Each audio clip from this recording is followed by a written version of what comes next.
Ya sudah ya. Ya. Baik, mungkin silakan Pak Lili. Monggo Pak.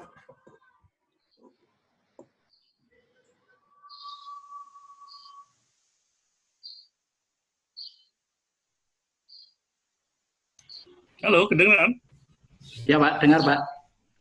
Oke, Dengar. aku belum absen, nggak apa-apa ya? Ya Pak, langsung di ini saja Pak, di share. Oke. Silakan Pak. Baik, ada berapa? Ada berapa orang nih? Ini Banyak ya? sudah ada 11 nih Pak. Oh, ada. Sudah 11. Oke. 11 Oke, kita mulai ya. Pak, silakan. Baik, Assalamualaikum warahmatullahi wabarakatuh. Waalaikumsalam warahmatullahi. Oke, kita kuliah online hari ini. Saya juga belum berpengalaman sekali. Nanti kalau ada sesuatu, mudah-mudahan nggak trouble. Baik, karena ini sangat terbatas waktunya ya. Kita lihat.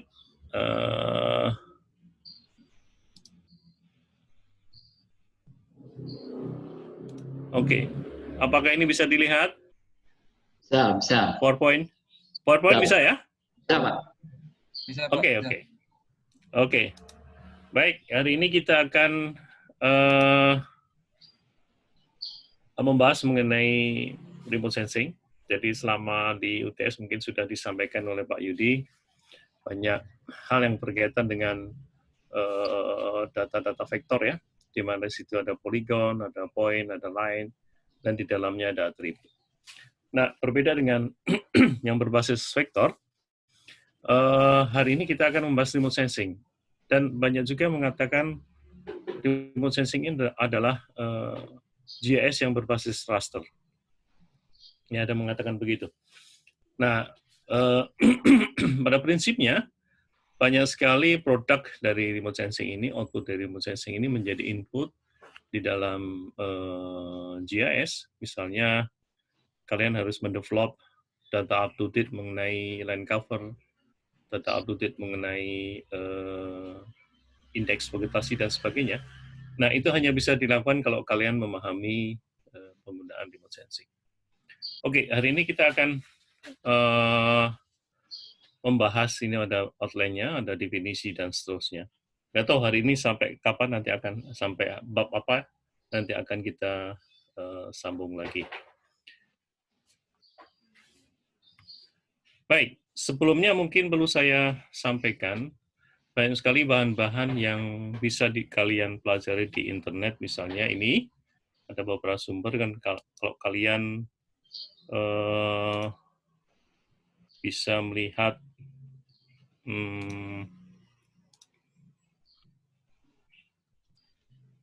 datankah ini? Ada ya? Nah, ini ada beberapa source di internet yang bisa kalian download. Ini ada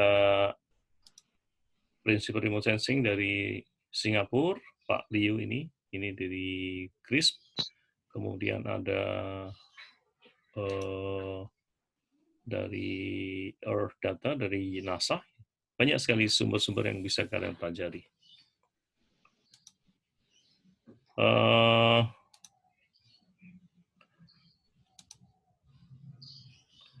Baik. Kita lanjut. Jadi, per definisi ini ya, remote sensing itu sebetulnya adalah sebuah ilmu yang digunakan untuk memperoleh informasi mengenai benda atau objek di atas permukaan bumi dengan menggunakan alatnya. Apakah alat itu kemudian diletakkan di pesawat, apakah di satelit, atau di drone, atau di wahana yang lain. Nah, dengan alat itu memoto atau men-scan target yang akan kita pelajari. Artinya tidak ada koneksi ya, kita tidak perlu menyentuh benda yang menjadi target kajian. Ada juga yang mendefinisikan bahwa remote sensing itu adalah pengukuran ataupun pengumpulan informasi suatu objek di atas permukaan bumi tanpa kontak langsung dengan objek yang dipelajari. Intinya ada hal yang penting di sini bahwa ketika kita menggunakan remote sensing, itu tidak ada kontak langsung dengan objek yang kita pelajari. Nah, itu teorinya, tapi pada kenyataannya nanti kalian tetap juga harus ke lapangan, mengambil data, kemudian menghitung akurasi, dan seterusnya. Baik, ini ilustrasi. Kalian mungkin sudah paham ketiga wajah itu. Ada Pak Abu Rizal, ada Pak Joko Widodo, dan Pak Prabowo Subianto. Dan juga di situ ada ini sate ya, ada tusuknya, ada asapnya. Nah, kemudian pikiran kita memproses bahwa itu sate. Kemudian ini ada permen, ada tusuknya juga tapi bukan sate. Ya. Kemudian ada sekumpulan pohon-pohon. Ini warnanya sama dengan permen, tapi dia bukan permen. Nah, pikiran kita bisa membedakan itu. Karena di dalam pikiran kita mungkin sudah ada rule ataupun algoritma sebetulnya ya yang membedakan ketiga wajah itu. Demikian juga kalau kalian melihat ini. Ini pasti bukan di temperate atau semi-temperate countries. Ini pasti di tropis. Sebaliknya yang bawah ini,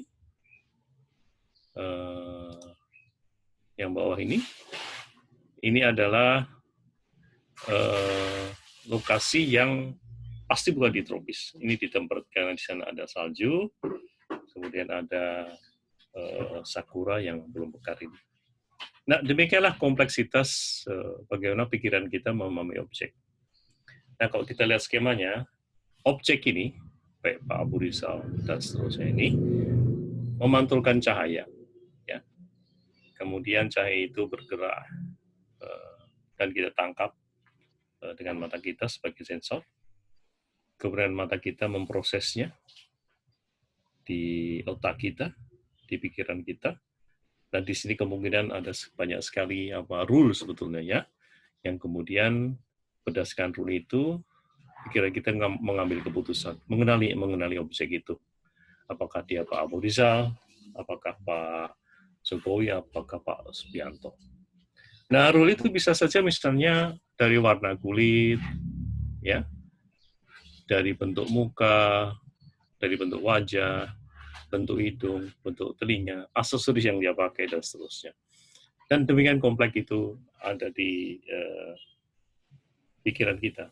Dan remote sensing sebenarnya pola pikirnya mirip dengan itu. Jadi mengambil keputusan berdasarkan pemahaman, berdasarkan rule yang akan kita pelajari nanti. Nah, padanan dengan remote sensing demikian. Objek yang tadi itu berupa entah sate, entah Pak Abu Rizal dan seterusnya, itu memantulkan cahaya, kemudian cahaya ditangkap oleh mata kita, baik secara telanjang atau menggunakan binokuler ataupun kacamata, kemudian diproses dan kemudian kita mengenali objek itu apa. Nah, pola logika ini juga sama dengan ketika kita memahami remote sensing. Jadi objek yang ada di permukaan bumi ini, ya, di permukaan bumi ini, dia memantulkan gelombang elektromagnetik, ya, gelombang cahaya. Nah, gelombang cahaya ini kemudian direkam oleh satelit. Di dalam satelit itu ada scanner, dan di dalam scanner itu dipasang sensor-sensor. Nah, inilah yang menggantikan fungsi mata kita. Ya. Jadi, yang menangkap bukan mata kita langsung, tetapi di sini direkam, ya. Direkam oleh satelit, oleh sensor, dan kemudian ketika akan kita pakai, maka di-download di stasiun bumi ini. Dari stasiun bumi ini kemudian diproses, dan kemudian kita dapatkan hasil berupa output dari remote sensing. Apakah itu land cover, apakah itu lahan terbangun, apakah itu perkebunan, dan seterusnya. Ya. Nah, polanya mirip, logikanya mirip dengan kita memproses tadi ya, objek yang kita lihat secara mata telanjang. Baik.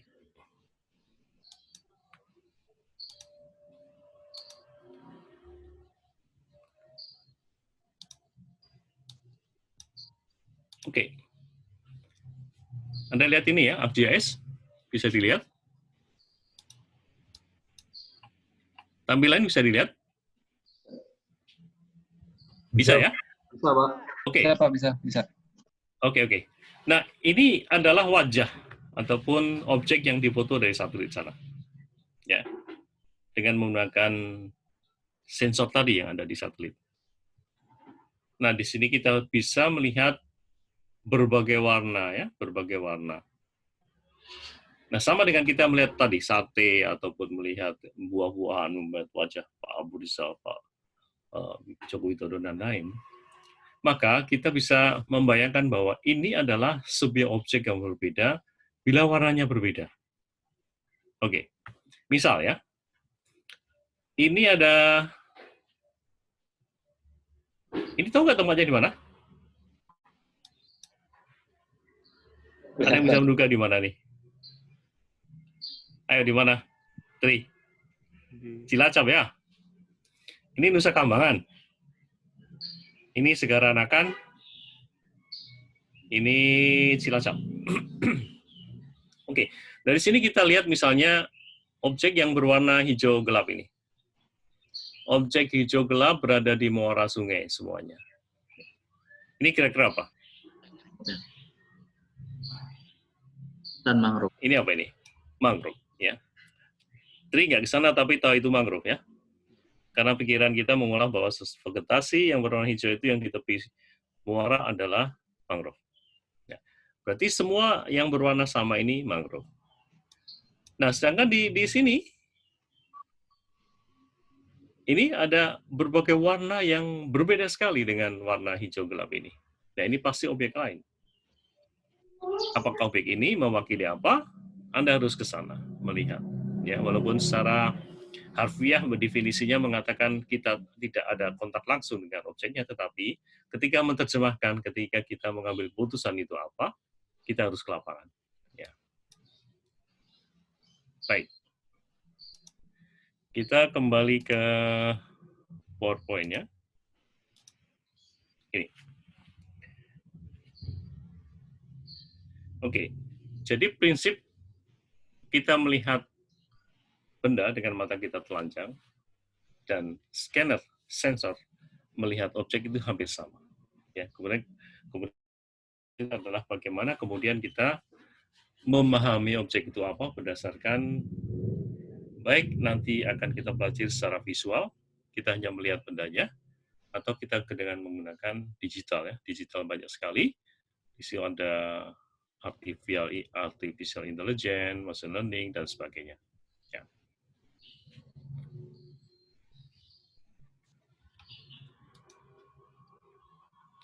Baik. Pengendalian jauh itu suatu sistem, artinya dia di situ ada berbagai komponen yang saling terkoneksi. Nah, kalau kita lihat dengan satu persatu, komponennya itu apa? Yang pertama adalah tentu saja matahari. Ini sebagai sumber dari energi. Kemudian ada komponen kedua adalah satelit. Kemudian komponen ketiga adalah objek yang ada di darat yang menjadi objek kajian. Nah, di situ ada berbagai objek, ada yang air, ada yang daerah terbangun, ada vegetasi, ada infrastruktur, dan sebagainya. Ya. Jadi komponennya ada matahari, ada satelit, ada objek di bumi. Kemudian kalau kita lebih detail melihat, sebetulnya kalau kita melihat matahari aja ya, matahari. Nah, ini perjalanan matahari ini sampai ke bumi ini sangat jauh. Ya. Jaraknya ratusan kilometer di atas sana. Dan di antaranya, di antara objek itu kita melihat ada berbagai hal yang nanti akan berinteraksi dengan cahaya itu. Ya, misalnya ada lapisan-lapisan atmosfer yang berbeda-beda, ada stratosfer, ada troposfer, dan seterusnya. Dan di sana ada uap air, ya, ada hidrogen, ada ozon, dan seterusnya. Dan itu akan mengganggu proses pantulan cahaya materi sampai ke objek, demikian juga dari objek ke sensor. Nanti akan kita lihat detail mengenai komponen pertama itu. Kemudian yang kedua, satelit. Ya. Satelit ini kalau kita bedakan dari energi yang digunakan itu ada dua. Pertama adalah satelit yang kita katakan dalam kelompok remote sensing pasif. Ya. Remote sensing pasif itu adalah remote sensing yang bekerjanya mengandalkan tenaga cahaya matahari. Jadi kalau dalam kondisi hujan, awan, malam, satelit itu tidak berfungsi karena dia terhalang ataupun tidak bisa melihat objek dari pantulan sinar matahari. Itu pasif. Jadi sensornya di sini hanya pasif menunggu pantulan dari objek. Nah, kemudian satu lagi adalah satelit yang aktif atau remote sensing aktif. Nah, energinya ini tidak berasal dari sinar matahari, tetapi dari radio, gelombang radio atau radar detecting and ranging. Nah, di sini satelit itu dia memproduksi sendiri, mendevelop sendiri tenaganya, energinya, dipantulkan ke objek, dan kemudian objek memantulnya kembali ke satelit dan diterima data itu. Nah, kalau dari sisi sumber energi jelas beda, matahari itu sangat kecil panjang gelombangnya dibandingkan dengan radar, sehingga keuntungan dari radar ini adalah dia bisa menembus awan, bisa menembus kondisi hujan, dan juga bisa beroperasi di malam hari. Ya, karena dia produksi energi sendiri. Nah, ada dua tadi ya, ada satelit remote sensing pasif, ini berdasarkan tenaga matahari atau berdasarkan cahaya optik biasanya, kita kelompokkan juga menjadi remote sensing optik. Yang satu lagi aktif, itu radar. Nah, kemudian yang komponen ketiga, objek di permukaan bumi. Nah, objek dari permukaan bumi ini ada yang memantulkan gelombang yang diterima oleh matahari, dipantulkan langsung. Jadi masih gelombang pendek. Ada juga yang diterima kemudian diemisikan dalam bentuk gelombang panjang, ya, inframerah. Ya. Jadi kalau kita lihat pantulan objek ini ada yang berupa gelombang pendek, refleksi, pantulan langsung, dan ada juga yang berupa emisi, yaitu berupa gelombang panjang. Nah, kalau kita lihat objek di permukaan bumi ini macam-macam, ada air, kemudian ada lahan terbangun, ada vegetasi pun bermacam-macam, ada pertanian, ada hutan mangrove, ada hutan jati, ada macam-macam sekali bentuknya. Nah, itu memiliki karakteristik pantulan yang berbeda-beda. Jadi ketika tadi saya contohkan dengan menggunakan data Cilacap tadi, kita lihat bahwa yang diterima satelit itu kemudian menciptakan warna yang berbeda-beda. Itu menunjukkan bahwa ada perbedaan objek di situ. Nah, tugas kita adalah bagaimana kemudian kita menggunakan data itu, memahami itu, untuk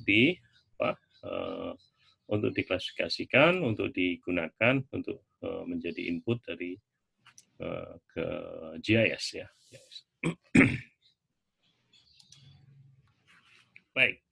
Nah, ini yang tadi saya katakan bahwa di dalam atmosfer itu ada beberapa lapisan yang berbeda, ada troposfer, ada stratosfer, ada mesosfer, ada termosfer, dan seterusnya.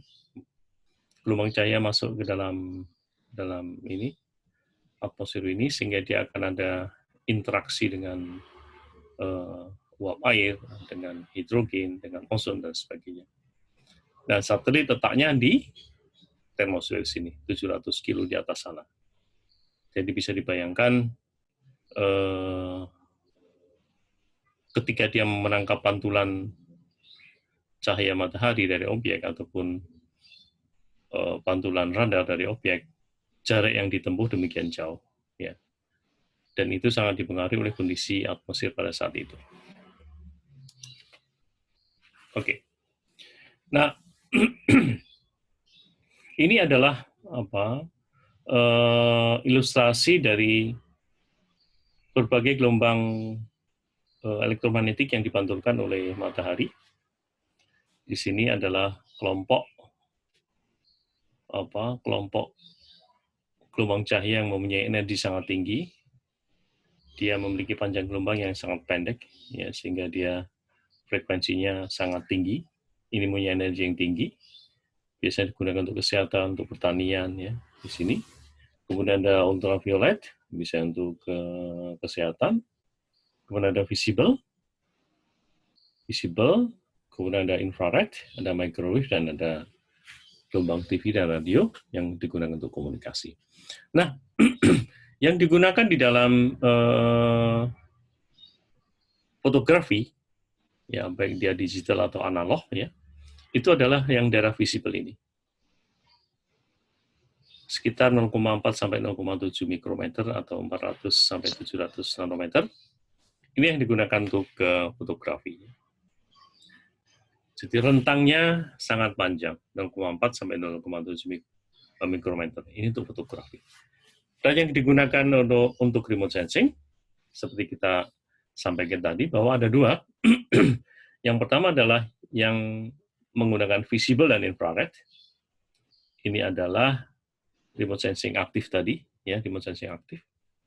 Dia berdasarkan gelombang matahari. Kemudian ada satu lagi microwave. Ini adalah tadi kelompok remote sensing aktif, ya, karena dia memproduksi energinya dan kemudian memantulkannya dan menerimanya.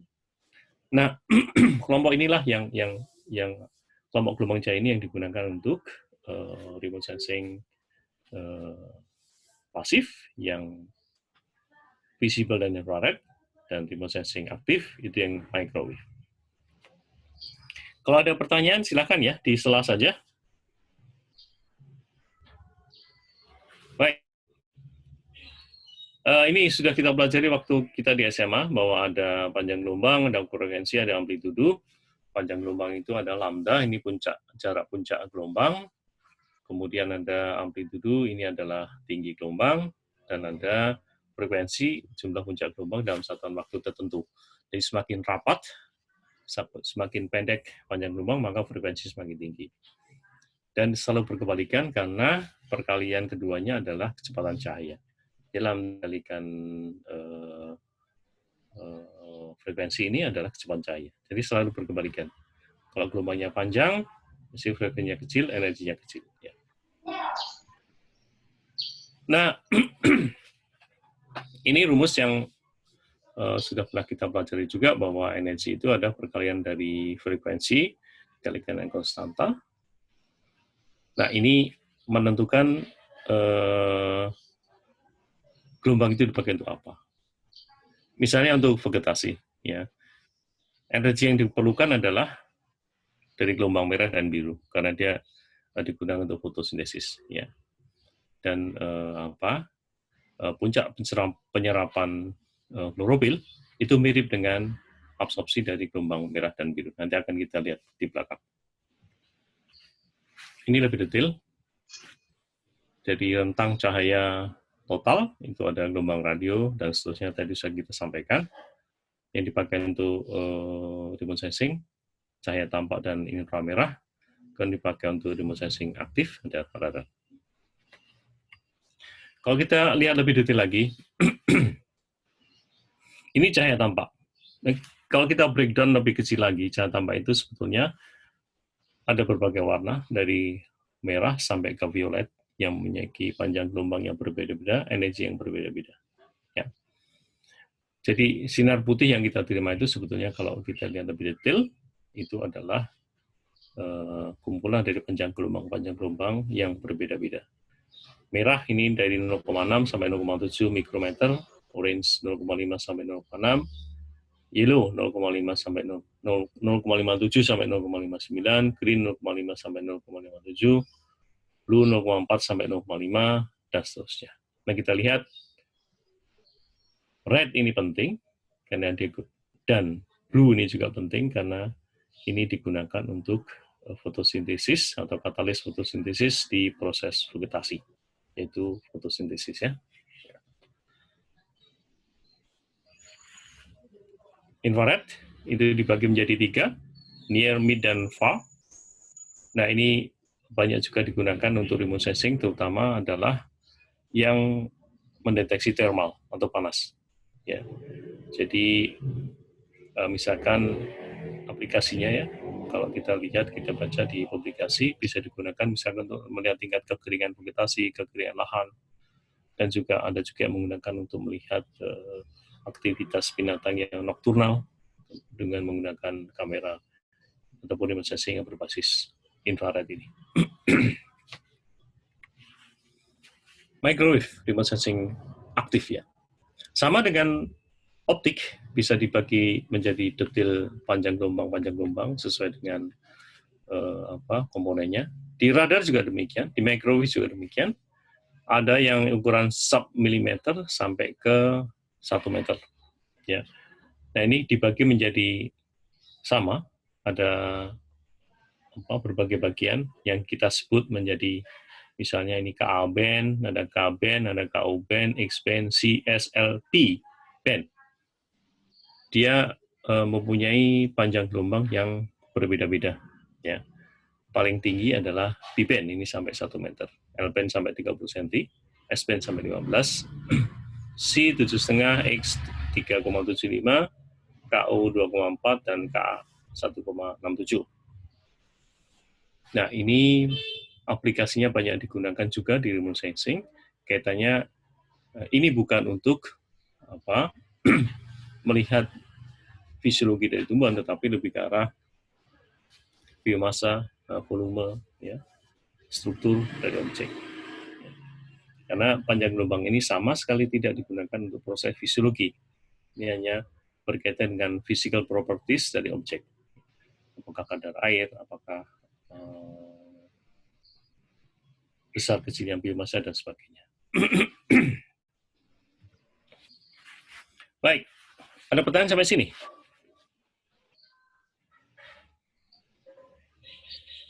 Oke, kalau belum kita lanjut. Nah, perkembangan remote sensing ini sangat berkaitan dengan baik perkembangan teknologi sensor ataupun teknologi dari wahananya, dari tempat meletakkan sensor itu. Ya. Sensor pertama fotografi, yaitu tahun 1826. Kemudian wahana pertama balon udara ini 1858. Wahana pesawat 1903. Kemudian wahana atau foto yang diambil di wahana pesawat tahun 1909. Ya, ratusan tahun yang lalu. Nah, kemudian dari sisi sensor, infrared, ini ditemukan tahun sekitar 1904. Nah, kemudian teknologi satelit baru berkembang setelah Perang Dunia Kedua selesai, di mana waktu itu program Apollo ya, program Apollo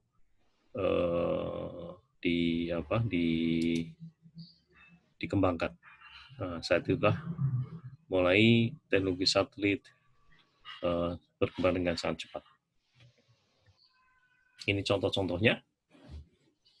Fotografi berdasarkan oksidasi reduksi, ini masih hitam putih, ini juga hasil contoh dari foto di balon udara, ini sama, ini foto udara pertama kali, ya, ini digunakan untuk waktu itu untuk perang saya kira ya, ini berkaitan dengan strategi perang mereka.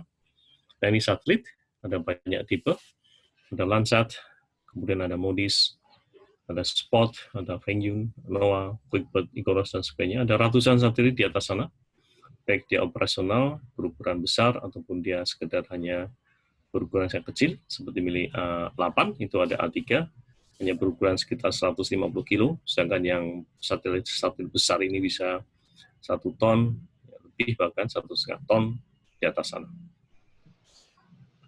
Oke, ada pertanyaan? Oke, kita lanjut. Oke, kita menginjak ke remote sensing pasif. Seperti disampaikan di depan bahwa remote sensing pasif itu adalah remote sensing yang bekerja berdasarkan pantulan energi dari matahari. Dia sangat tergantung itu. Dia hanya menunggu saja pantulan dari objek dan kemudian disimpan. Yang akan kita pelajari dalam subbab ini adalah interaksi yang terjadi di atmosfer, antara sinar matahari dengan komponen di atmosfer, kemudian interaksi dengan objek, dan kita sedikit membahas mengenai band, dan bagaimana kemudian satelit tadi mengambil data dan menyimpan data dalam bentuk digital. Oke, seperti disampaikan tadi di dalam kuliah yang di depan tadi, bahwa di atmosfer itu banyak sekali lapisannya, ada troposfer, ada mesosfer, ya, kemudian ada eksosfer dan sebagainya. Nah, perjalanan sinar matahari dari atas sana sampai ke bumi sebetulnya tidak lurus, karena di situ ada partikel gas, ada partikel aerosol yang mengganggu perjalanan sinar matahari sampai ke bumi dan sebagainya. Nah, proses yang pertama terjadi adalah pembiasan. Ya. Pembiasan ini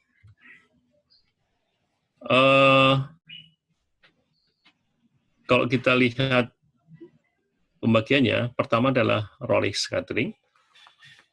Sorry. Enaknya kuliah online gitu ya, bisa minum gitu ya. Saya belum mandi juga loh. Oke. Rayleigh scattering ini adalah fenomena yang kalian bisa lihat pada pagi dan sore ya, pagi dan sore hari. Ini proses pembiasan ataupun perpendaran, dalam bahasa Inggris kita sebut scattering. Ini terjadi karena gelombang yang pendek ini dipantulkan menjauhi bumi, sedangkan gelombang yang lebih panjang dipantulkan masuk bumi. Ya. Sehingga kalau pagi atau sore hari kita lihat, yang kita lihat adalah gelombang panjang, ya, gelombang panjang, kuning, merah gitu. Itu adalah gelombang panjang, dan kita bisa melihat kondisi itu di pagi, misalnya di pantai begitu, yang kita bisa lihat dengan jelas proses itu. Sebaliknya kalau pada siang hari tidak lurus, maka yang banyak diterima adalah gelombang biru ya, gelombang biru. Ya. Nah, pada proses Rayleigh scattering ini lebih banyak gelombang pendek yang dibiaskan keluar dari bumi. Kemudian pembiasan kedua adalah pembiasan Mie atau Mie scattering. Ini ada pembiasan yang disebabkan karena ada debu, tepung sari, asap, uap air, ya, sehingga relatif gelombang panjang lah yang lebih terpengaruh dari proses ini, ya, Mie scattering.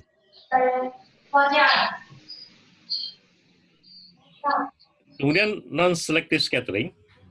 Non-selective ini hampir semua panjang gelombang dipengaruhi. Ya, ini ada partikel air, ada partikel debu, aerosol ya, dan semuanya dibiaskan. Nah, proses pembiasan ini yang menyebabkan kualitas data yang diambil remote sensing berbeda-beda. Ya. Misalkan pada daerah yang polluted, misalkan.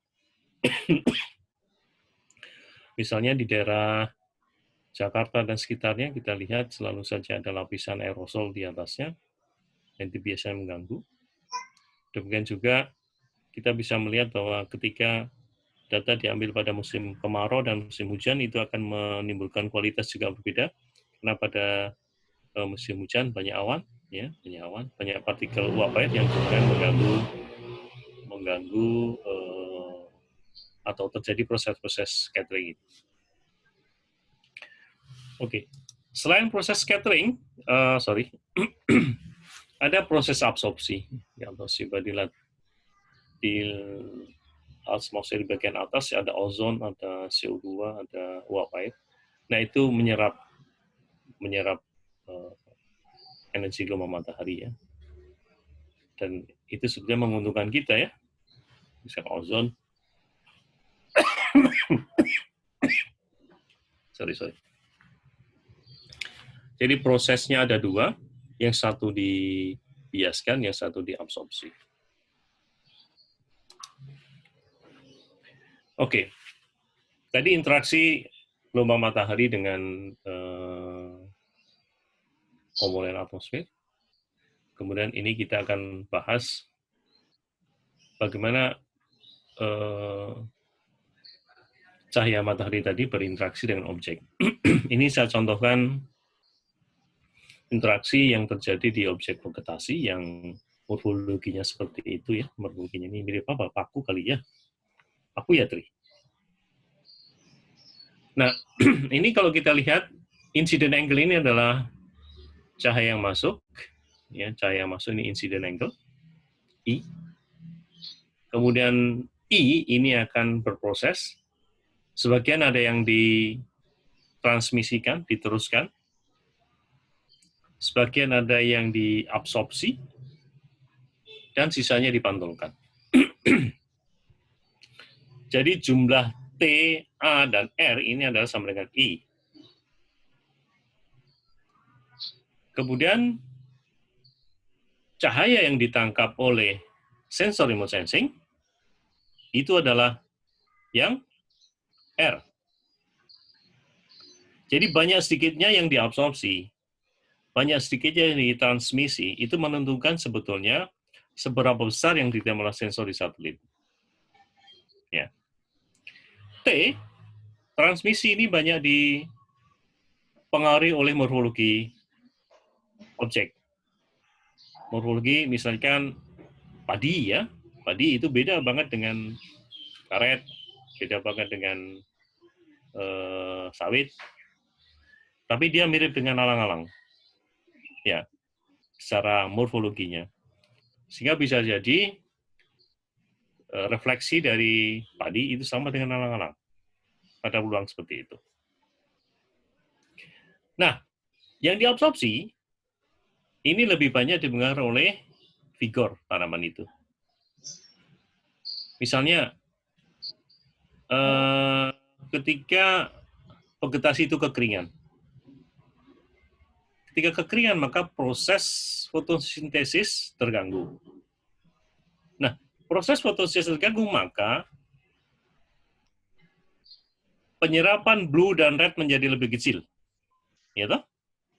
Karena blue dan red digunakan untuk fotosintesis, dengan fotosintesisnya terganggu, sehingga jumlah yang diabsorpsi menjadi lebih kecil.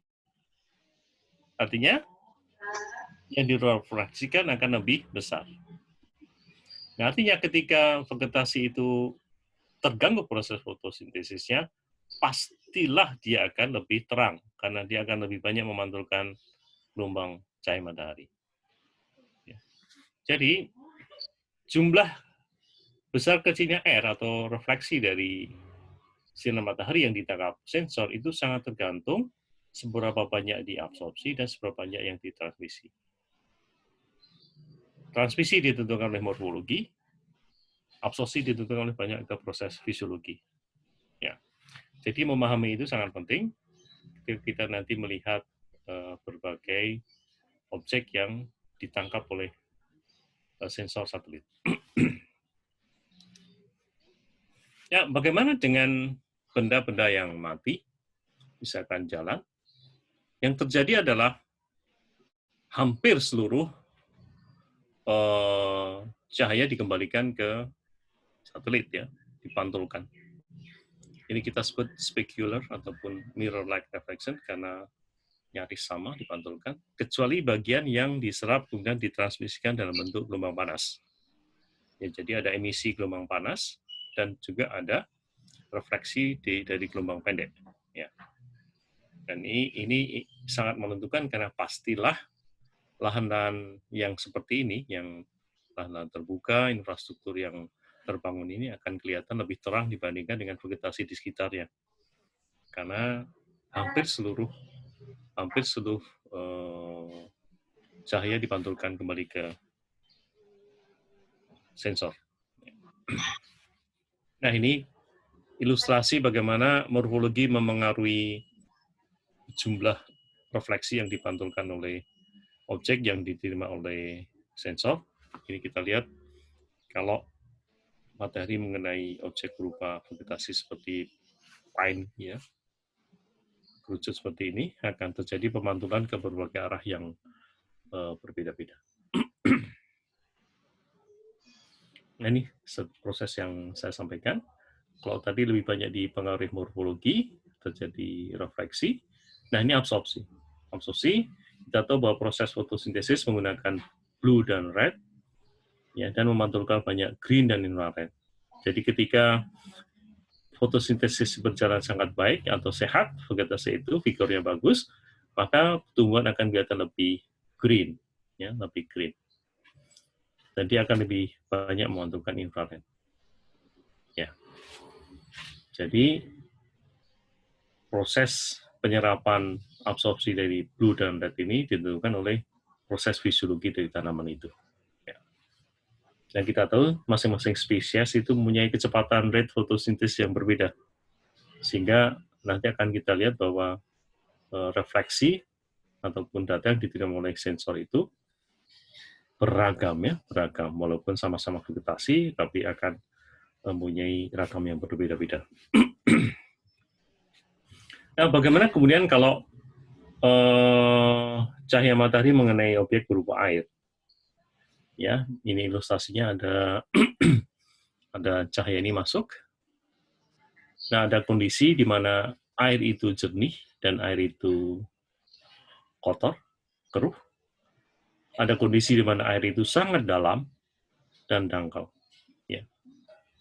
Untuk air yang bersih dan dalam, itu relatif lebih kecil memantulkan cahaya. Jadi dia akan kelihatan lebih rendah nilai reflektannya dibandingkan dengan kalau air itu berupa air yang keruh atau dangkal. Jadi nanti akan kita bisa bedakan mana air yang keruh dan mana yang bersih, atau mana yang dangkal, mana yang dalam. Ya.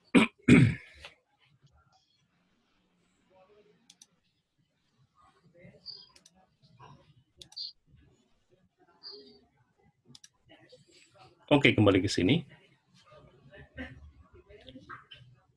Jadi, inilah yang diterima oleh satelit ketika menerima pantulan dari daerah di Cilacap ini. Ya.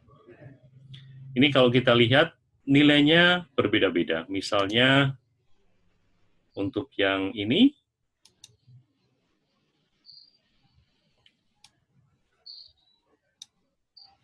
aduh, ketutupan ya. Bentar.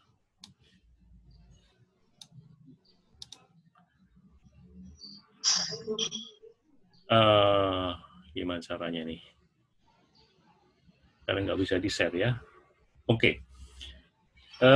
Intinya begini, ini misalnya air yang, ini terang atau gelap sebelah sini nih? Terang. Lebih terang ya, dibandingkan dengan sebelah sini. Nah, ini adalah kemungkinan ada dua. Di sini dangkal, atau di sini keruh. Ini dalam dan jernih. Ya, kita lihat bisa ilustrasinya. Ini kan Sungai Citandui ya? Oh ini, sorry. Ini Citandui. Nah, ini adalah salah satu sungai yang tingkat erosinya sangat tinggi. Ya, sehingga di sini terjadi endapan lumpur yang demikian masif. Terjadi pulau-pulau baru nih, ini pulau-pulau baru.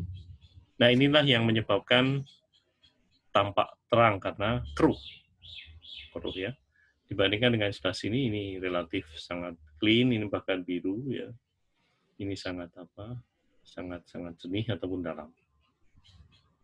Nah, kemudian ada pantulan-pantulan yang sangat terang seperti ini. Ini tadi terjadi specular atau mirror-like reflection ya. Ini juga, ini apa kira-kira yang putih ini? Awan ya? Taunya awan? Ada bayangannya di bawahnya. Iya, bayangannya. Nah, inilah pantulan yang berbeda, pasti dia akan memiliki karakter beda ataupun objek yang berbeda. Ini juga banyak sekali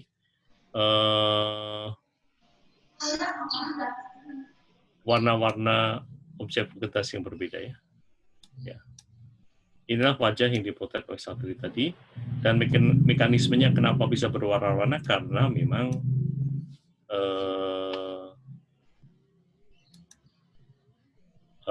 jumlah pantulan ataupun jumlah refleksinya berbeda-beda. Oke, akan saya contohkan dengan menggunakan AirDAS. Benar.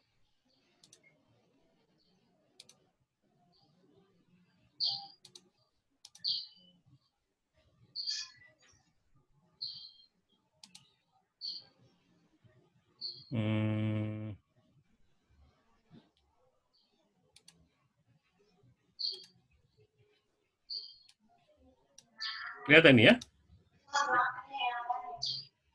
Nah, ini sama Cilacap masih, tapi akan saya sampaikan di sini bahwa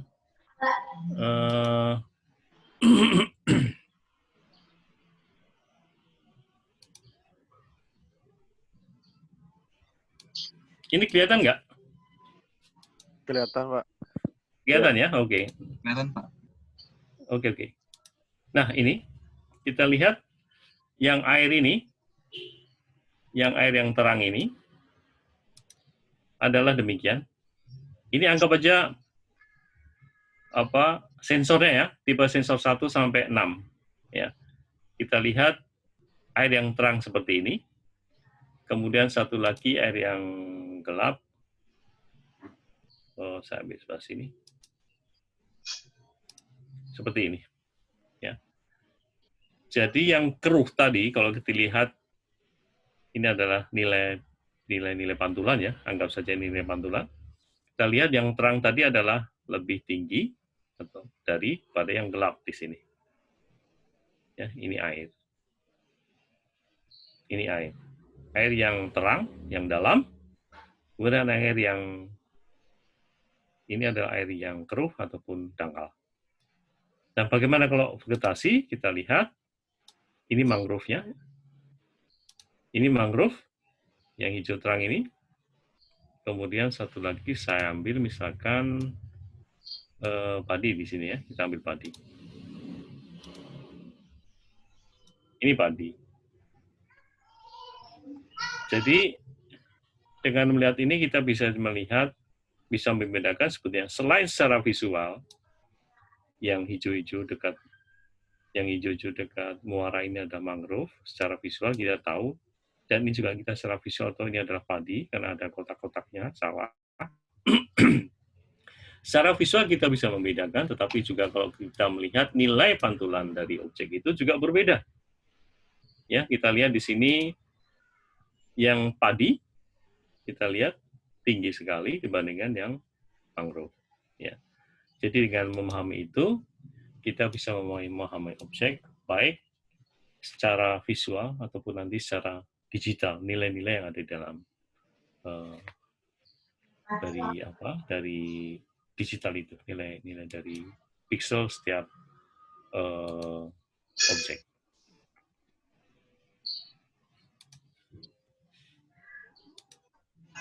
Oke, ada pertanyaan sampai sini?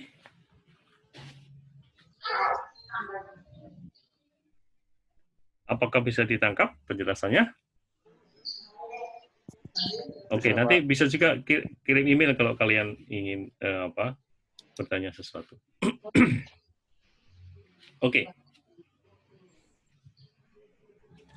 Jadi kalau kita lihat rentang cahaya tadi yang dipantulkan matahari tadi, ada dari biru, kemudian ada yang green, ada yang merah, dan seterusnya. Pola pantulan atau refleksi objek itu berbeda-beda. Air demikian, daripada 0,4 naik, puncak 0,6, kemudian turun, di sekitar 0,7 sekian, ini air. Kemudian kalau vegetasi sehat seperti ini, naik ini kecil di biru, kemudian tinggi di green, kemudian turun di merah, dan naik lagi di near infrared. Seperti ini. Ini pola dari vegetasi yang sehat. Kemudian kalau tanah, seperti ini. Jadi dengan memahami pola-pola ini kita bisa dengan mudah membedakan mana air, kemudian mana vegetasi, dan mana lahan terbuka. Ya, dengan memahami pola ini. Nanti akan kita bahas lebih detail ini. Oke. Kemudian kita membahas mengenai scanner atau sensor. Nah, scanner itu adalah tempat meletakkan sensor. Jadi di dalam wahana satelit itu ada scanner yang dia berputar gitu, mengambil data, dan di dalam scanner itu diletakkanlah sensor. Ya. Sensor itu jumlahnya bisa lebih dari satu di dalam satu satelit. Misalkan satelit Spot ada 4, kemudian ada satelit Landsat 5, ada 7, ya, kemudian ada satelit 7, ada 8, dan seterusnya. Ya. Satelit Landsat 8 ada sekian sensor, lebih dari 12 sensor. Nah, itu menyatakan bahwa semakin banyak sensor, maka sebetulnya apa yang kita sebut resolusi spektralnya lebih tinggi. Ya, semakin banyak sensor, maka resolusi spektralnya lebih tinggi.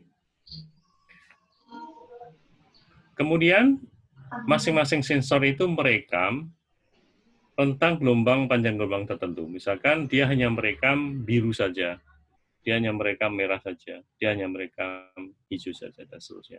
Tidak semua ditangkap oleh sensor, tapi hanya bagian-bagian tertentu, hanya panjang gelombang tertentu yang didesain oleh engineer-nya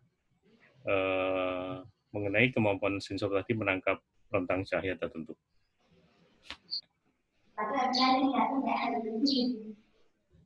Oke, ini ilustrasi dari scanner dan sensor. Ya,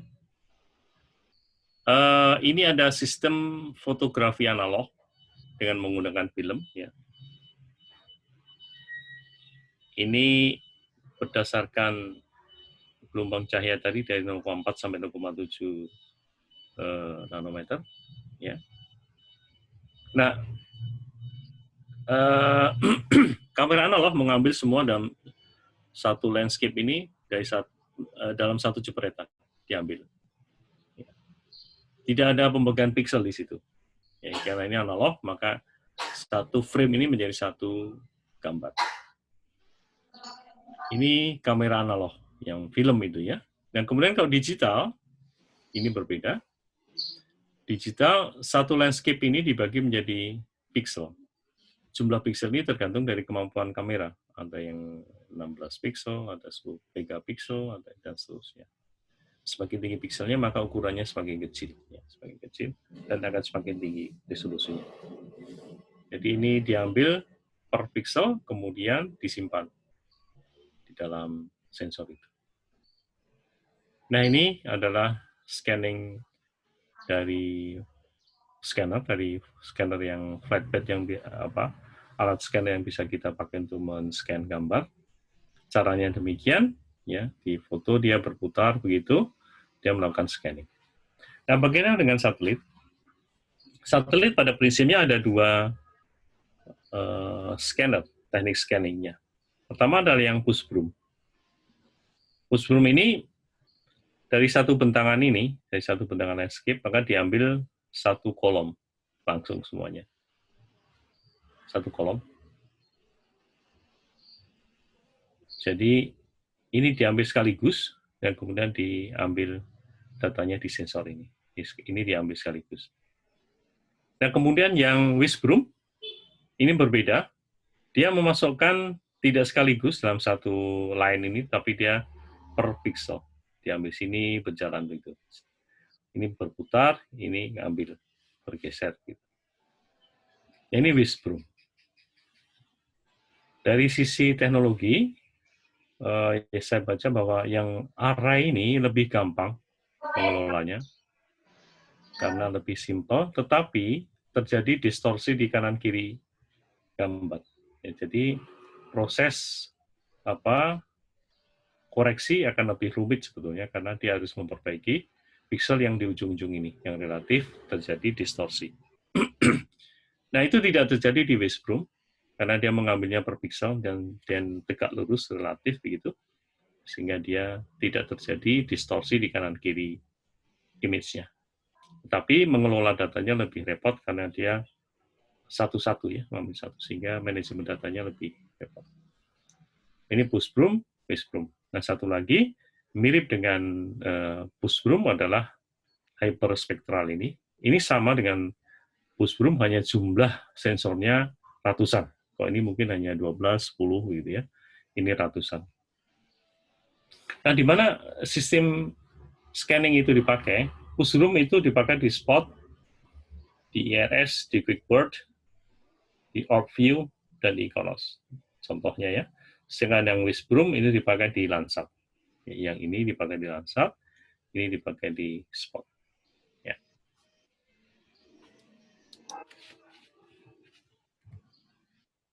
Oke, ini ilustrasinya demikian. Ini pantulan dari objek dari permukaan bumi. Di situ ada beragam panjang gelombang dari gamma sampai microwave, sampai radio. Nah, kemudian di bagian yang visible ini, ada blue, ada green, ada red, ada near infrared, ada middle, ada near infrared, sorry ini salah, near infrared, ini ada middle, far, ini far infrared ya, far infrared. Nah, itu kalau yang terjadi di proses penyimpanan di satelit, maka rentang ini ataupun panjang gelombang ini masing-masing disimpan pada satu layer yang berbeda. Blue masuk ke blue, sensor blue yang menangkap. Green yang ditangkap oleh sensor green. Red ditangkap sensor red. Ya. Itu berbeda dengan fotografi. Fotografi langsung saja semua visible ini dari satu layer ya. Tapi kalau untuk remote sensing dia tidak. Nah, dia disimpan jadi satu layer tertentu yang biasa kita sebut band. Jadi ketika satelit mengambil ini, Landsat mengambil data, maka akan dapat dalam sekali scan itu akan dapat nilai rentang pantulan biru, itu band 1, green band 2, red band 3, near infrared band 4, dan seterusnya. Nah, ini yang disebut band. Ya, band. Jadi di dalam satu kali scanning, sensor itu mengambil masing-masing panjang gelombang yang berbeda. Ya. Jadi kalau kita kembali ke sini tadi,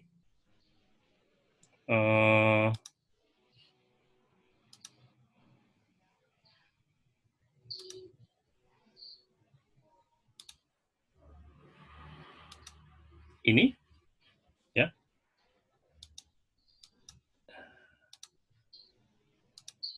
ini sebetulnya terdiri dari banyak band. Ya. Ini tabel ini kelihatan?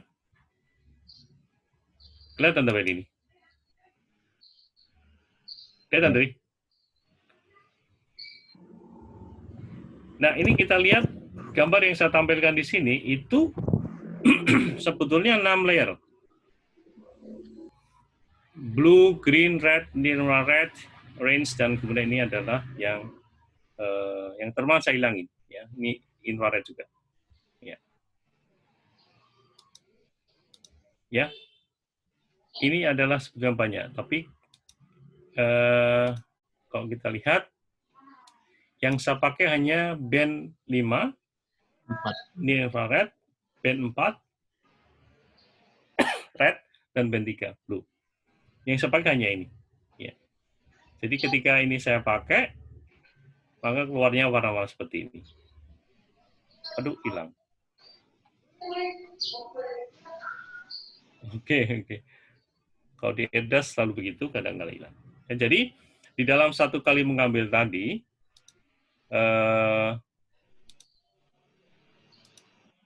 banyak sekali band tadi. Saya contohkan ada 6 band tadi adalah ini. Ya. Nanti akan kita bahas detail lebih jauh tentang itu. Oke, ada pertanyaan sampai sini?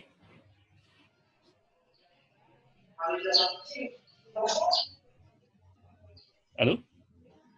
Halo, Pak. Belum, Pak. Oke. Oke, sip. Ya, kita lanjut ya. Ini kita sudah 1 jam lebih. Oke.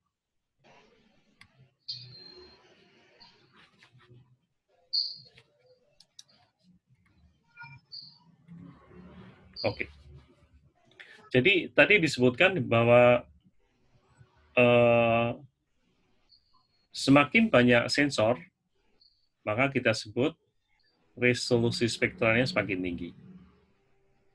Jumlah sensor, tipe sensor itu sangat ditentukan oleh misi satelit itu. Misalnya ini, saya contohkan ada ALOS. Nah, ALOS itu mempunyai, kita hitung ada PAN ini adalah PAN kromatik. Ini sensor yang menangkap 0,5 sampai 0,7. Kemudian ada radarnya, ada pulsarnya, ini L-band sampai 30 cm. Ya. Kemudian ada visible-nya itu dari blue, green, red, dan near infrared. Jadi di ALOS ini ada 1, 2, 3, 4, 6 sensor. Ya. Kalau distribusinya seperti ini, di visible, kemudian ada di infrared, dan ada di radar di sini. Ya. Ini ALOS. Jadi ALOS ini unik. Dia ada remote sensing pasif dan aktif. Ya. Pasif karena dia ada visible-nya, aktif karena dia juga menggunakan sensor radar. Ya. Kemudian Aster. Aster ini, FNIR ini, itu ada yang visible, itu ada green, red, dan infrared. Tapi yang soft with infrared, yang infrared yang dekat, ini banyak sekali diberikan menjadi sensor-sensor yang selangnya itu lebih kecil. Misalnya sensor 4 ini 1,6 sampai 1,7. Ya. Kemudian dan seterusnya. Ya. Kita lihat, berarti desain Aster, visi misi Aster itu beda dengan ALOS ya, karena jumlah sensor yang berbeda. Spot itu hanya punya 5 dengan PAN. Kita lihat ini, divisible, ya, divisible dan short wave infrared ada. Ini infrared dan short wave infrared di sini ada 3. Kemudian Landsat, ini Landsat 7, ini ada 8. Ya. Ini ada di visible, dari biru sampai ke merah ini. Kemudian ada infrared dan juga ada yang thermal. Di sini ada thermal. Ya. Jadi Landsat ini visinya akan bisa kita tebak bahwa dia akan melihat vegetasi, akan melihat thermal yang dipantulkan objek, dan juga akan melihat ekosistem terestrial terutama ya. Oke, itu tadi remote sensing pasif yang bekerja berdasarkan matahari. Nah, ini akan kita sambung sedikit dengan remote sensing aktif. Nah, ini berdasarkan radar. Nah, radar itu adalah gelombang radio, satuannya adalah desibel. Ya, desibel. Kalau di dalam remote sensing pasif kita mengenal reflektans, tapi di dalam remote sensing aktif ini kita mengenal backscatter atau pantulan balik dari gelombang radio. Ya. Jadi kalau pasif itu ada, kita istilahnya itu nilai reflektans, tapi kalau di dalam remote sensing aktif itu disebut backscatter atau hemburan balik. Ya. Nah, yang unik di dalam studi mengenai radar ini adalah bahwa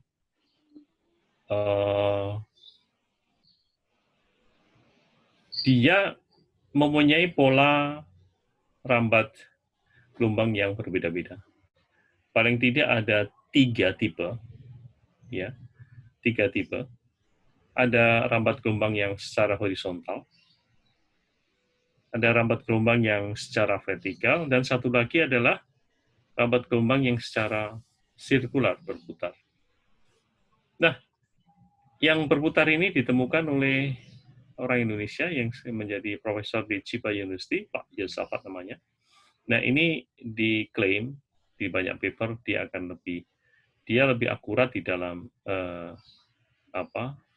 mempelajari objek dibandingkan dengan polarisasi dalam bentuk horizontal atau vertikal, karena sirkular ini katanya tidak berubah arah, dia tetap bulat begitu. Sedangkan horizontal dia akan berubah, dia bisa menjadi vertikal dan vertikal bisa menjadi horizontal. Jadi kita kembali misalkan di alas pulsar ini dia mempunyai pola rambut gelombang yang lengkap. Dia punya H, punya V, punya horizontal, punya vertikal. Jadi tipe gelombang yang ditangkap oleh sensor alas pulsar itu yang pertama adalah HH.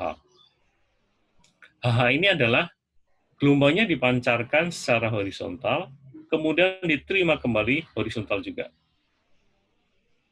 HH.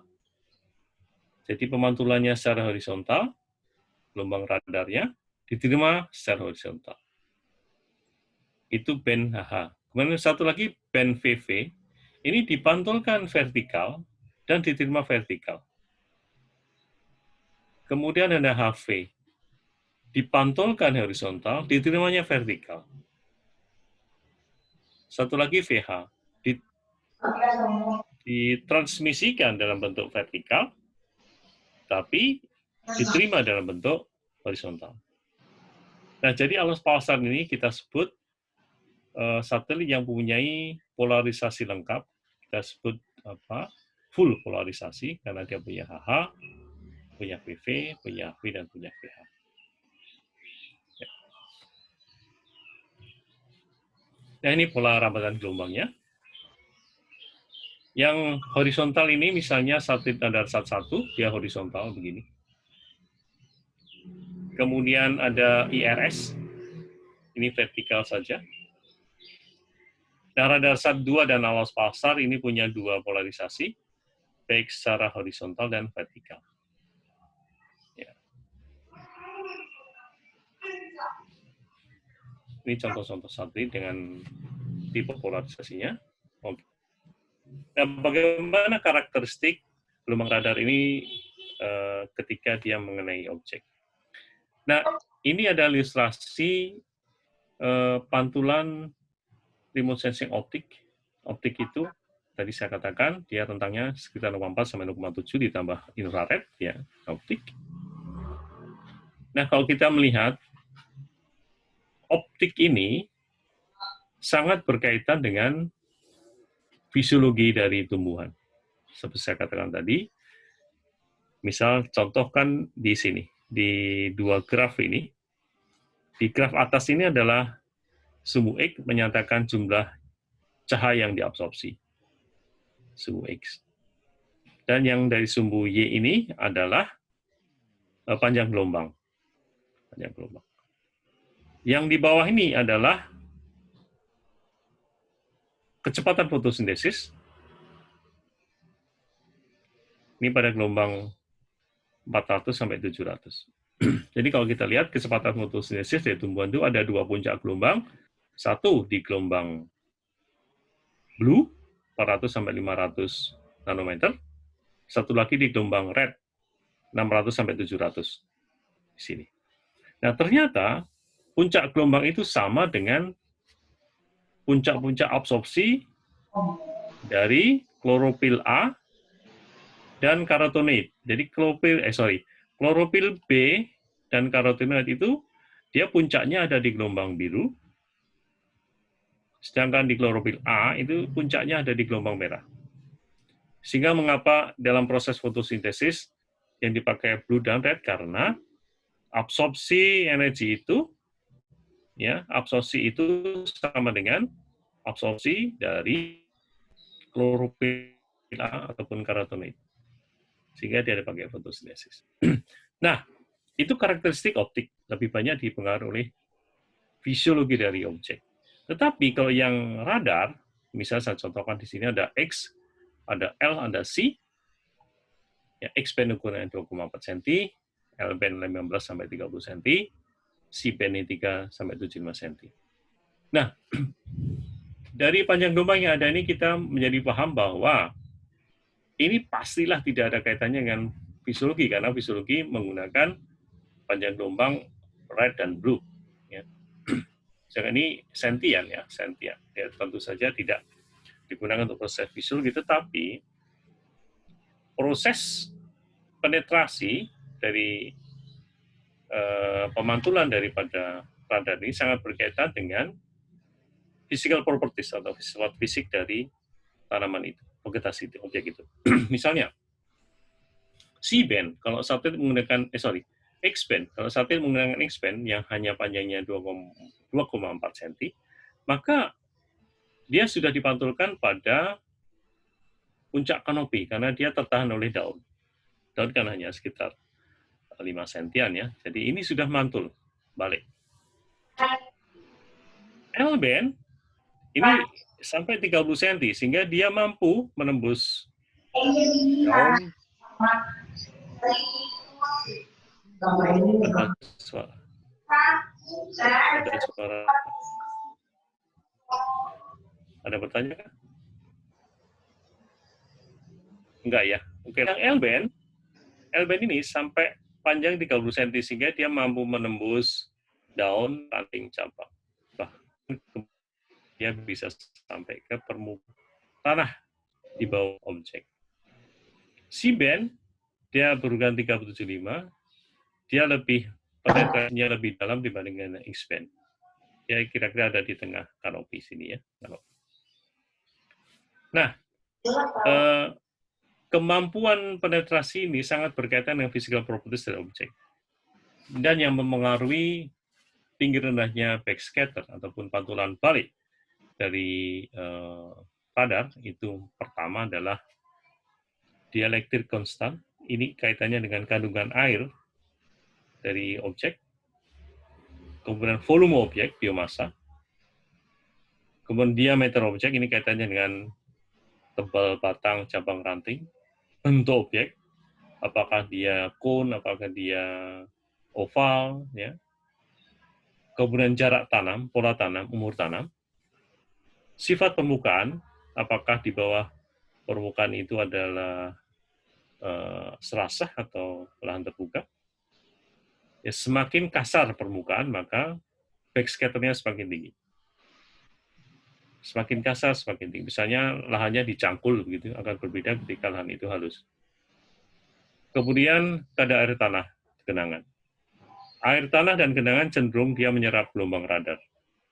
Sehingga penampakan dari air itu akan selalu gelap, ya, dibandingkan dengan penampakan tanah-tanah yang kering. Tekstur tanah yang kasar akan lebih tinggi, backscatter-nya. sorry. Kemudian aspek. Kita tahu bahwa satelit radar itu memantulkan, dan ketika dia lewat baru menangkap, sehingga dia sebenarnya melihat bendanya itu melirik ke belakang. Nah, sehingga aspek ataupun slope yang menghadap ke barat itu cenderung akan lebih tinggi spektranya daripada yang mengambil ke timur. Ya. Karena dia mengirim, kemudian satelit bergerak baru menangkap. Jadi sebenarnya dia melirik gitu ya. Mengambilnya itu tidak tegak lurus. Ini ilustrasinya. Ini adalah ilustrasi yang sama. Ini di Danau Batur, ini Gunung Batur, ini Danau Batur. Ya, ini Gunung Batur, ini Danau Batur. Ya.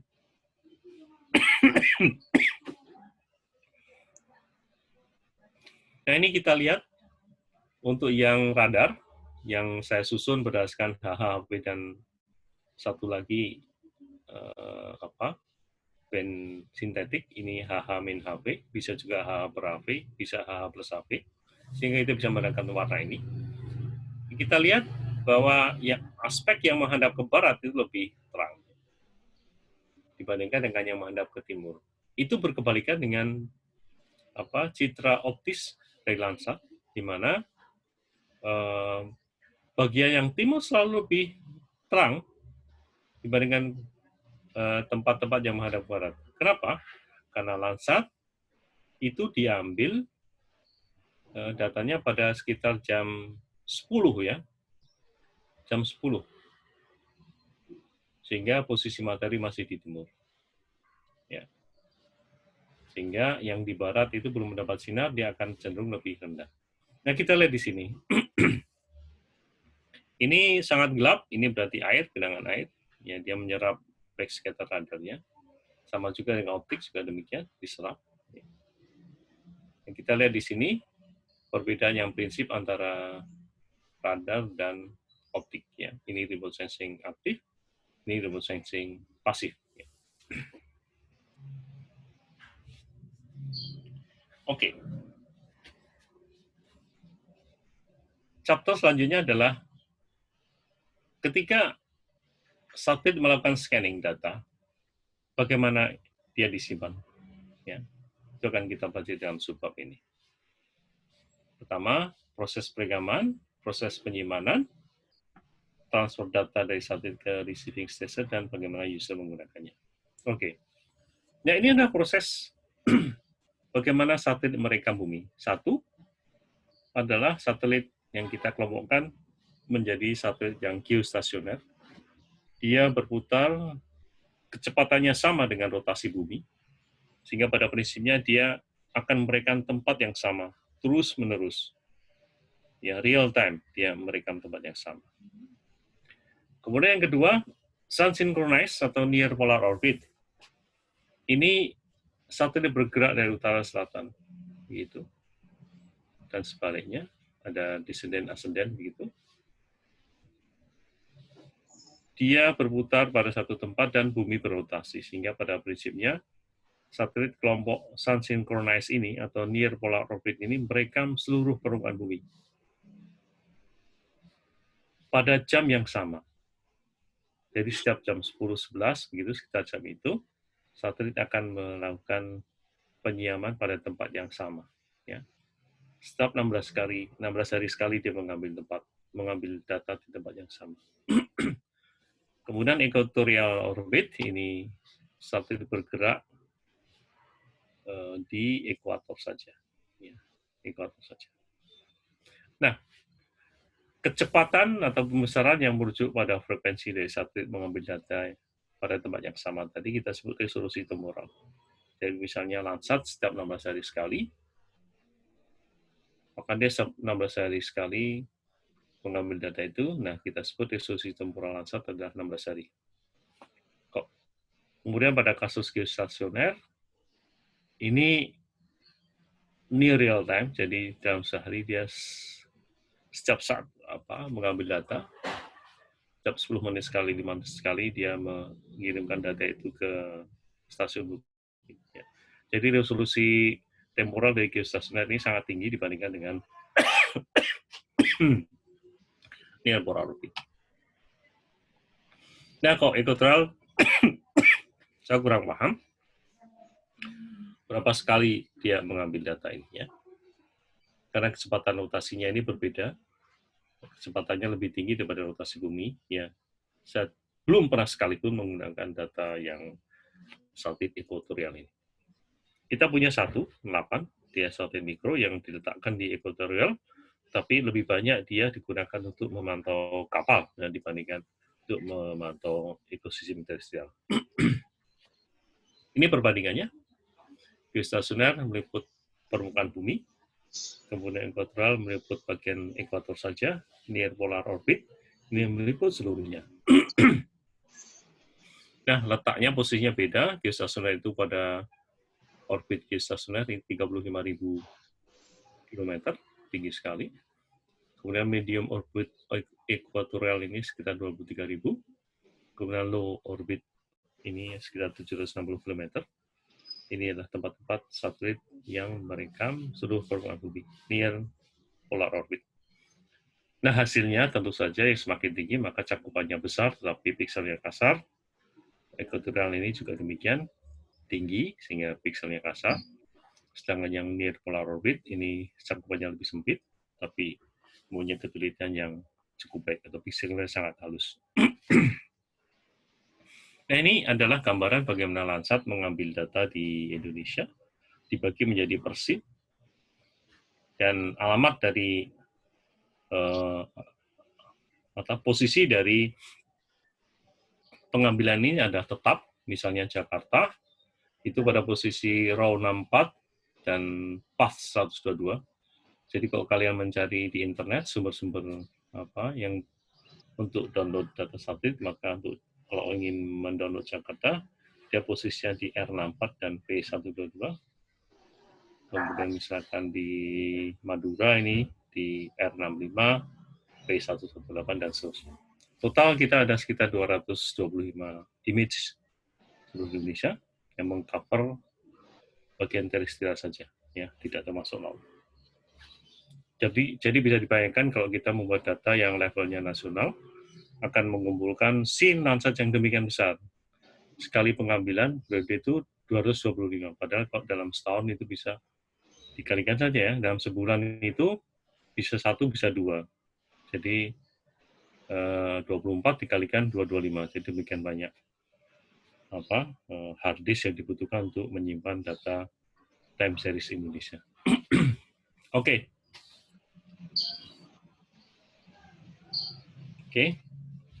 Kita masuk ke digital image. Ini mohon diperhatikan kan ini yang agak sulit saya menerangkannya. Nah, ketika satelit merekam men-scanning bumi, ya, sebetulnya yang direkam oleh sensor adalah reflektansi. Unitnya adalah steradian per second per square meter, ya. Tetapi oleh sensor, ya, dengan membuat algoritma itu dirubah menjadi bentuk digital tanpa unit, ya, bentuk digital. Dia bisa disimpan dalam digital 18 bit, bisa disimpan dalam 10 bit dan seterusnya, bisa 8 bit dan seterusnya. Jadi reflektansi objek tadi yang sebetulnya satuannya adalah steradian itu dirubah menjadi nilai digital. Dan nilai digital itu disimpan dalam bentuk nilai piksel. Ya, nilai piksel. Dan nilai piksel ini mencerminkan sebetulnya banyak sedikitnya reflektansi yang dipantulkan objek itu. Ya. Jadi, pertama perlu diketahui bahwa reflektansi objek ditangkap sensor dirubah menjadi nilai digital dan disimpan menjadi nilai piksel itu. Sorry.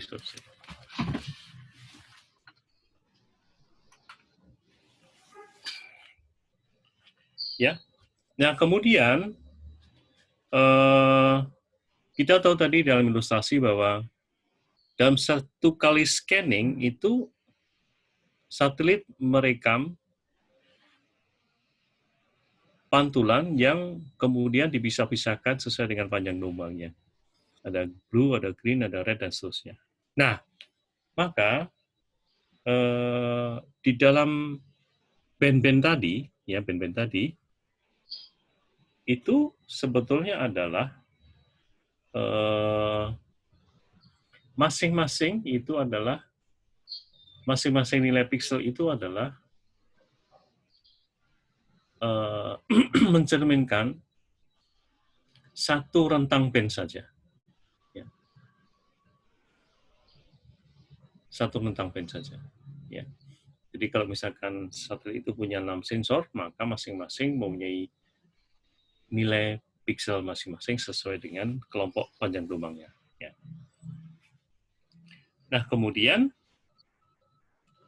karena dia sebetulnya nilainya satu layer, misalkan blue satu layer, green satu layer, maka kalau kita pahami sebetulnya, dia adalah merupakan rentang nilai dari 0 sampai 255 kalau itu disimpan di dalam 8 bit. Artinya nilai minimumnya 0, nilai maksimumnya adalah 2/8 minus 1, 255.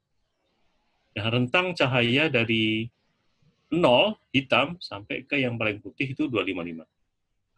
Ya. Nah, kemudian mengapa berwarna? Karena itu kita tampilkan dalam tiga channel ya. Kita lihat nanti. Oke, ini ilustrasi ya. Saya ambil dari internet. Ini CCRS CCT ini bisa Anda buka ini, bisa di searching, sangat bagus. Oke, ini kita lihat, ini scanning objek oleh satelit, pantulan cahayanya diambil, yang saya katakan tadi sebenarnya satuannya adalah steradian, tetapi kemudian oleh sensor dirubah menjadi nilai digital. Ya. Jadi misalnya yang gelap ini 0, yang putih ini 255. Ya. Mengapa demikian? Karena ini disimpan di dalam 8 bit. Berarti nilai terkecilnya adalah 0, nilai terbesarnya adalah 2 minus 1, 255. Jadi kalau sebenarnya dilihat per band tadi, maka sebenarnya kita hanya melihat tentang gambar dari hitam ke putih. Atau kalau dia dalam nilai digital dari 0 sampai 255. Ya, 255. Nah, tadi disebutkan bahwa itu disimpan dalam nilai pixel, ya ini nilai pixel. Nah, pixel ini punya dimensi. Tergantung dari kemampuan satelit itu mendeteksi objek. Semakin dia tinggi kemampuannya, maka ukuran pixelnya semakin kecil. Nah, kaitannya dengan itu ada istilah resolusi spasial. Nah, ini adalah besaran yang menunjukkan ukuran objek di bumi yang dapat dideteksi oleh sensor. Ini semakin dia akurat, maka ukuran resolusi spasialnya semakin kecil. Ya. Semakin besar ya. Jadi kalau ukuran pixelnya semakin kecil, maka dia sebenarnya resolusi spasial semakin bagus. Nah, kemudian kemampuan tadi menyimpan dalam bentuk digital tadi, ada 8 bit, ada 16 bit, dan seterusnya, itu kita sebut resolusi radiometri. Yaitu menunjukkan level digital yang digunakan untuk merepresentasikan objek. Jadi ada objek yang disimpan di dalam 8 bit, ada yang 16 bit, nah itu tergantung dari kemampuan dari satelit itu. Apakah dia disetting ke 8 bit atau ke 16 bit. Ya. Walaupun nanti setelah kita terima, bisa kita rubah itu menjadi berapa bit, terserah kita. Sesuai dengan keperluan kita.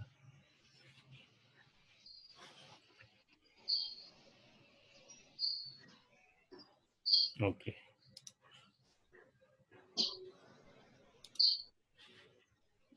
Sebentar saya upload gambar sebentar.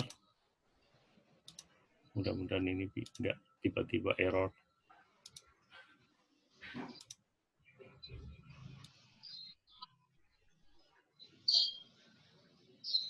Oke, kita kembali ke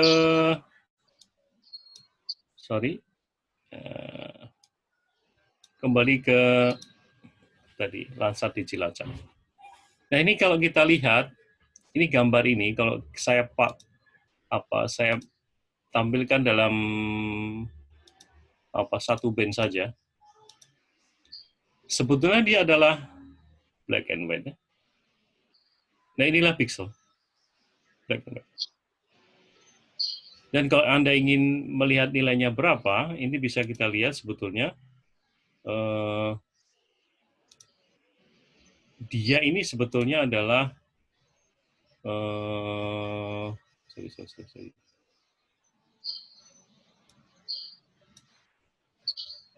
ini.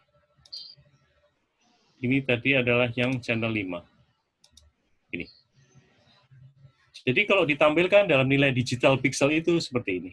Jadi satelit Cilacap tadi itu, kalau kita lihat dia itu ada 827 row, ini pojok sini. Kemudian yang paling ujung sini ada 934 kolom. Jadi ukuran image tadi adalah 830 sekian dikalikan 930 sekian. Jadi jumlah pixelnya itu. Ya. Jadi inilah tadi, kalau ditampilkan dalam bentuk visual, black white, tapi kalau ditampilkan dalam bentuk digit tadi, angka tadi. Ya. Nah, di dalam mempelajari ilmu sensing, kita bisa melihat dalam dua kemungkinan. Apakah kita akan melihat secara visual, ini, warna-warna ini, Seharusnya kita mudah melihat ini hutan mangrove, ini lahan terbangun, dan seterusnya. Tapi bisa juga Anda melihat secara angka tadi, digital. Misalnya, kalau saya contohkan di sini, mudah tidak error.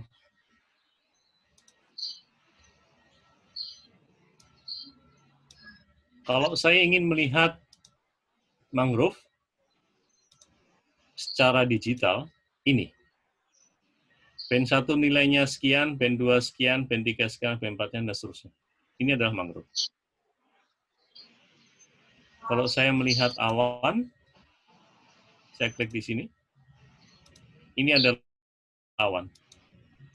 Jadi awan itu kira-kira nilainya seperti ini sebarannya. Band 1-nya sekian, band 2-nya sekian, band 3-nya sekian, dan seterusnya.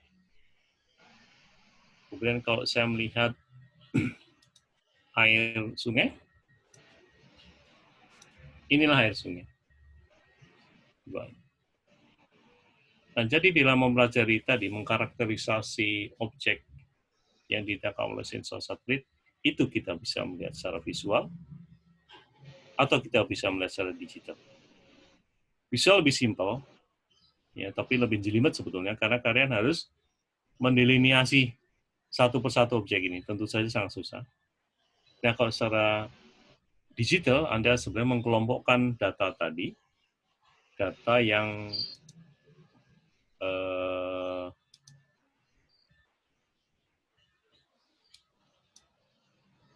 data ini dengan menggunakan perangkat statistik. Bisa dengan teknik maximum likelihood, bisa menggunakan artificial intelligence, bisa menggunakan machine learning, apapun yang bisa digunakan untuk mengkarakterisasi, untuk mengelompokkan objek yang berupa data-data digital ini, yang dimensinya sangat besar. Ya. Ini band 6, ini band 5, ini band 3, dan seterusnya. Nah, itu nanti akan kita pelajari di depan, kira-kira arah dari kuliah ini.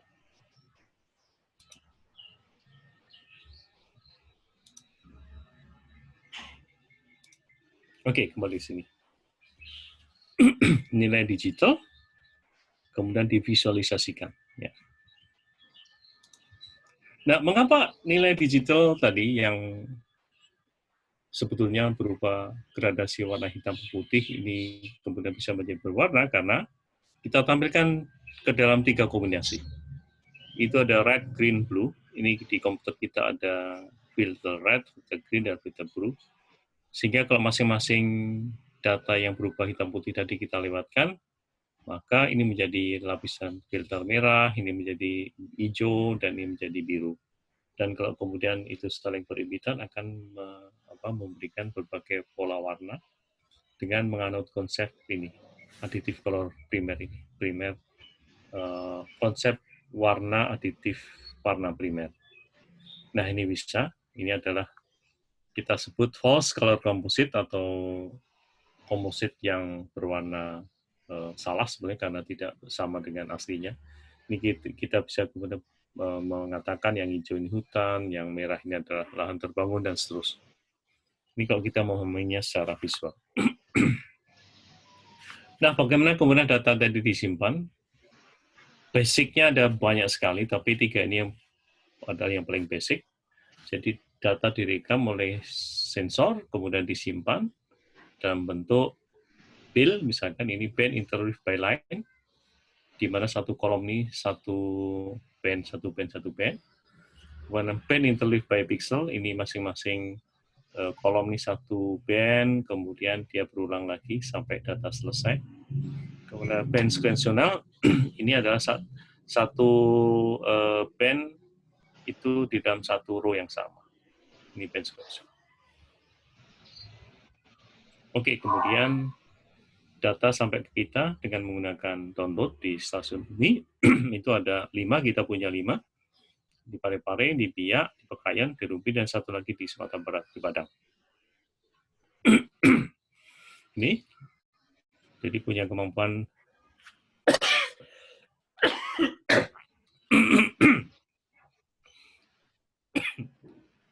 Kita cukup bangga karena negara berkembang, tapi kita punya kemampuan yang cukup tinggi di bidang antariksa. Oke, ini salah satu contoh, ini geostationary satelit Himawari, ini real time. Jadi bisa mengikuti perjalanan topan tiap harinya. Ini Landsat, Ikonos, ini Ikonos. Jadi bisa kita lihat sampai sangat detail ini jumlah kelompok teratai di depan istana juga bisa kelihatan. Tapi rusanya tidak kelihatan karena ini bergerak. Tapi kita bisa lihat ini kanopi-kanopi dari Ki Hujan ini ya, saya kira. Ini foto udara. Oke, saya kira kuliah sampai sini ada yang ditanyakan? Belum ada, Pak. Yuk. Atau di-emailkan ya, kalau ada sesuatu pertanyaan. Karena nggak ketemu langsung, jadi susah komunikasi kita. Siap, Pak. Alhamdulillah, baru sembuh nih. Baru sembuh. Tapi it's okay. Nggak ada pertanyaan, nggak? Udah, Pak. Oke. Ada yang mau nanya? Oke, kalau enggak kita akhiri sampai sekian, sampai ketemu minggu depan ya, di minggu ke-9. Terima kasih perhatiannya. Assalamualaikum warahmatullahi wabarakatuh. Waalaikumsalam. Terima kasih, Pak. Makasih, Pak. Sama-sama. Oke. Stay home ya. Ya, Pak. Ya, Pak. Jaga kesehatan, Pak. Oke. Kesehatan, Pak. Amin. Siap. Oke. Siap. Terima. Yuk.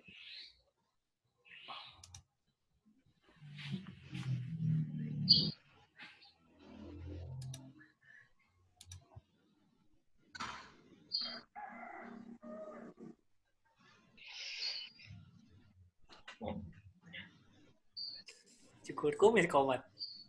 Semangat, Pak.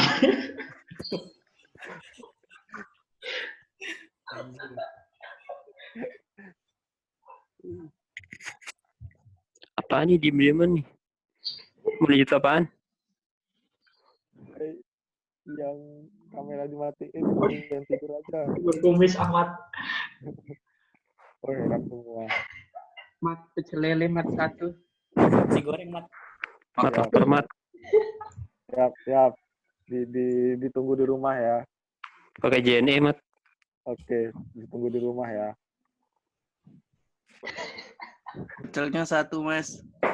Oke. Tunggu di rumah. Ini masih direkam loh, udah keluar. Bikin lagi aja, bikin lagi. Ayo.